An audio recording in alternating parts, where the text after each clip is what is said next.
Si tu fais passer les autres en priorité, si tu es toujours là quand les autres t'appellent à n'importe quelle heure, si tu fais attention à ne pas blesser les autres, à ne pas les heurter, à voir vraiment leurs besoins avant les tiens, à toujours essayer de trouver des solutions à leurs problèmes, à prendre leurs problèmes sur tes épaules, cette vidéo est pour toi.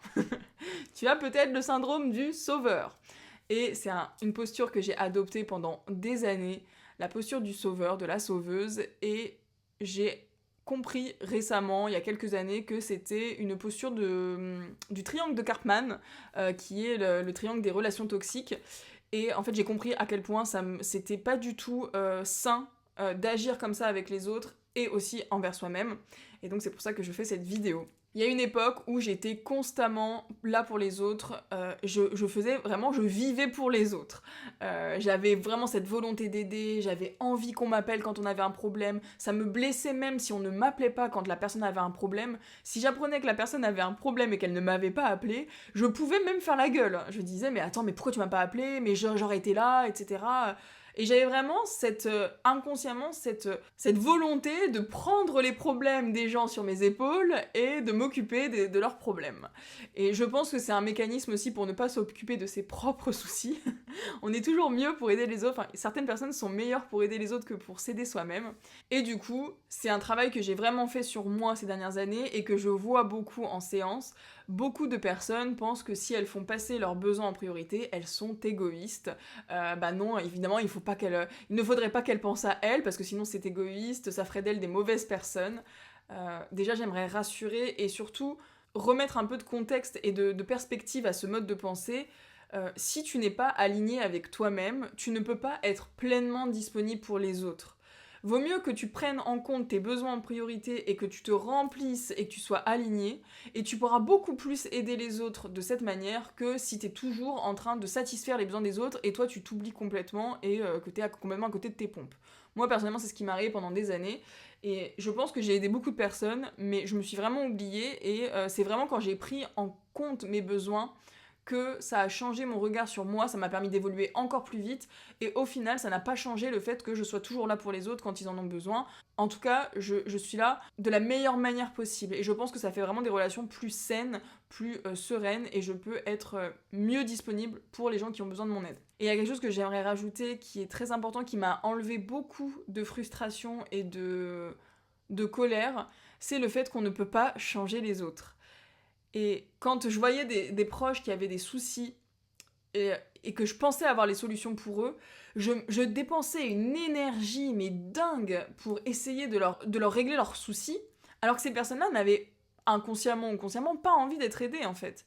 Et j'étais là, je faisais des recherches, je réfléchissais, je cogitais, je disais mais comment je peux l'aider, j'envoyais des articles, j'envoyais des vidéos, je disais mais fais ci, fais ça, mais ça c'est génial, etc. Et vraiment, j'ai dépensé du temps et de l'énergie pour des personnes de mon entourage que j'aime profondément. Hein. Mais en fait, j'ai compris que je ne pouvais pas changer quelqu'un qui n'avait pas envie de changer. Et ça a beau être la personne la plus proche de toi, une personne qui t'aime, que tu aimes, ce que tu veux, tu ne feras pas bouger et changer les gens s'ils n'ont pas pris la décision d'eux-mêmes de changer. Et ça, quand je l'ai compris, j'ai gagné du temps, j'ai gagné de l'énergie, j'ai gagné du bien-être et en fait ça m'a vraiment apaisée parce que je ressentais la tristesse, la colère, la frustration à la place des autres alors que les autres ils étaient là mais ils ont leurs soucis mais ça les impactait moins leurs soucis que moi ça m'impactait qu'ils aient leurs soucis. Et en fait je pense que vraiment le monde a besoin de s'autonomiser, en fait être toujours là pour quelqu'un qui ne te demande pas d'aide. Être toujours là, moi c'était mon cas, les gens ne me demandaient pas forcément d'aide, mais j'étais là pour eux, hein. J'étais là, t'as tel souci, j'ai telle solution. Et en fait, ça n'aide pas les gens d'être comme ça, parce qu'en fait, tu les dépendantises, indépendantisés, tu les rends dépendants de toi, et je pense qu'aujourd'hui, on est quand même dans une société d'assistés, et on a besoin justement de s'autonomiser, de compter sur soi-même, de remplir ses propres besoins en priorité. Et c'est pas rendre service à la personne que d'être toujours là pour elle, de l'assister, surtout quand elle ne le demande pas.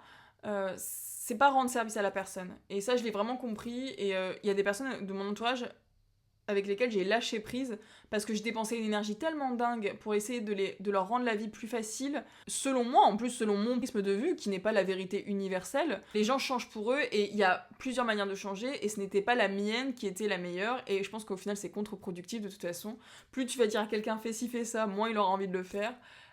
Et je pense que les gens doivent avancer aussi. Faut pas avoir peur de la souffrance et des épreuves en fait de la vie parce que c'est vraiment là où tu vas apprendre le plus de choses et où tu vas transformer ça en force, tu vas avancer. Il y a parfois des gens qui sont obligés de passer par ces événements-là. Ça sert à rien de fuir la douleur à tout prix, de fuir d'être dans l'évitement. Au contraire, affrontons nos épreuves et tirons-en des conclusions, tirons-en des apprentissages et transformons ça en force. Et voilà.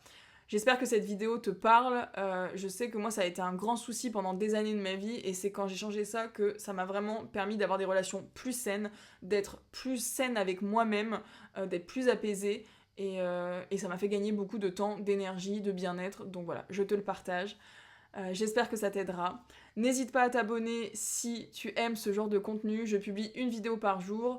Et si tu ne le sais pas, je suis certifiée en hypnose, en programmation neurolinguistique et en Deep Neural Repatterning. Ce sont 3 outils que j'adore, qui sont pépites, qui vont travailler à des niveaux conscients et inconscients et qui vont te permettre de guérir ce que tu as engrammé dans le passé et d'aller vers tes objectifs du futur. Les 3 combinés, c'est une pépite. Voilà. Je te dis à très vite dans une prochaine vidéo.